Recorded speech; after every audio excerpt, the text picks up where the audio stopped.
Hola amigos, ¿cómo están? I'm Hannah from SpeakBetterSpanish. Today we're going to be talking about the difference between se, le, lo, and la. I know those pronouns are really confusing, and even though we might sometimes understand how they're used, using them on our own when we're creating sentences, not only in terms of where do we even put them in the sentence, but what do they mean and what's the difference between them, is actually really confusing. And I totally understand it's normal for that to be confusing when you're learning Spanish. There's a resource that I like to use on this topic. It's the Practice Makes Perfect Pronouns and Prepositions workbook that I usually get on Amazon. You can get a digital copy or a paperback copy, and they're usually around $20. It's a really good resource. It has chapters on each of these, and I'm going to give you today just kind of a high-level overview on what each of those categories of pronouns are and how we're going to use them. But it's definitely something that I usually spend quite a few classes on with my students, just really working on, because I really would love to see my students feel comfortable, fully comfortable with a subject before we move on. And this is a particularly difficult subject. So if you are confused about it, you are not alone. Okay, let's just dive into it. So the first category that I usually go over is our reflexive object pronouns. So you might have learned these before if you've ever studied reflexive verbs. Reflexive verbs are when we have or we use a reflexive verb or a reflexive object pronoun when the person doing the action and the person receiving the action are the same person. We see these a lot with hygiene, explanations of hygiene, and daily routine type of items. For example, yo me levanto a las 6. So I wake up, or I wake myself up, or get up really, at 6. Yo me baño. I bathe myself. Tú te bañas. You bathe yourself. And so on. So that me, that te, and other types of pronouns that fall in that category, so it's me, te, se, nos, os, and se are reflexive object pronouns. We use those, as I said, when the person doing the action and the person receiving the action are the same. Now, these verbs that we often see with reflexive object pronouns do exist in a non-reflexive form. For example, if I bathe my cat, yo baño a mi gato. I don't know why you would want to do that, but if you did, if I bathe my cat, right, it's not reflexive because I'm the one doing the bathing and my cat is the one receiving the bathing. Since those are not the same, we don't use the reflexive object pronoun.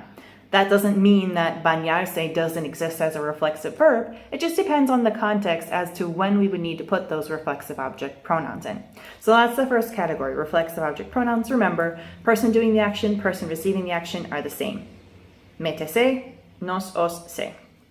Then we have our direct object pronouns, which are me te lo, la, nos, os, los, and las. Those tell us who or what is receiving the action of the verb. For example, I buy the food. Who or what do I buy? The food. So if I wanted to make a sentence and say I buy it, where it is the food, then it would be a direct object pronoun, so taking the place of the direct object of the food.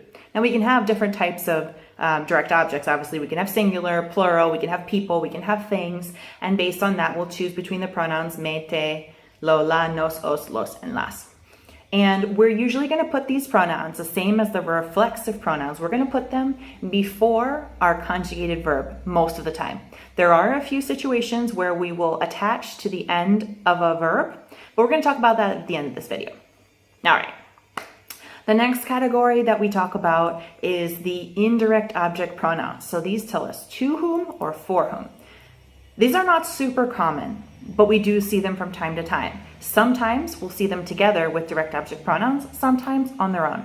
So an example would be, I buy the flowers for Maria.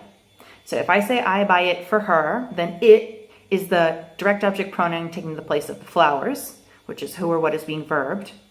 And for her, or for Maria, her is taking the place of Maria, who is the indirect object pronoun, her, indirect object pronoun, Maria, indirect object.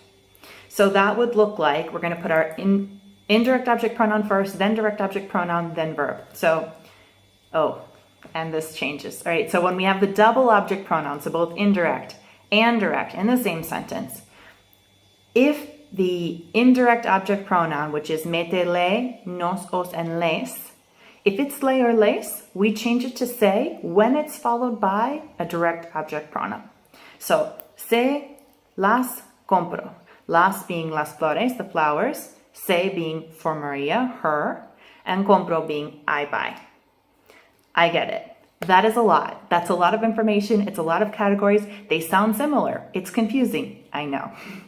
This is why I usually spend several classes covering this information with my students. If you're interested in diving a little bit deeper into this and you'd like someone to help you in the process, I'm happy to do so. Feel free to book a consultation in the link below and we can chat more about what that might look like, get a couple of classes scheduled out to talk about this type of content. Or if you want to try it on your own, you can definitely check out that workbook I recommended. Now, I mentioned previously that there are a few situations where we can put our pronouns, whether that be reflexive, direct object, or indirect object. There are a few other categories of pronouns that we use, but these are kind of the most common ones and the ones that tend to be the most confusing.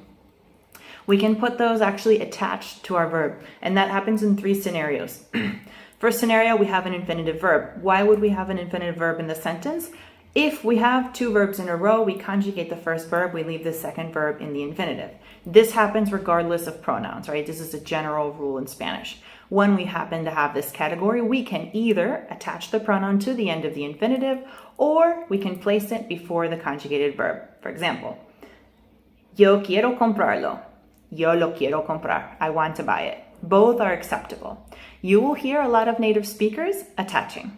It's not wrong to place it before, but a lot of times native speakers will attach our pronouns. We can even attach more than one pronoun in a row to the same word. So first category where we can attach, infinitive verb. Second category is going to be affirmative commands. Like, probably heard this before. Dámelo, dímelo, hazlo, tell it to me, give it to me, do it. We can attach that it or that it and to me because it's an affirmative command. We can't attach if it's a negative command. No lo hagas, don't do it. Can't attach. And the third category is when we have the present progressive or any of our progressive tenses. For example, estoy estudiando, I am studying. We can say estoy estudiándolo, I am studying it. This causes us to have to put an accent mark in a syllable in the middle of the word in order to keep the pronunciation the same because now we have an additional syllable in the word. I am studying it, estoy estudiándolo. We can also place that lo or any of those pronouns before the conjugated verb. So, lo estoy estudiando. Both are correct. I know this is a really long explanation.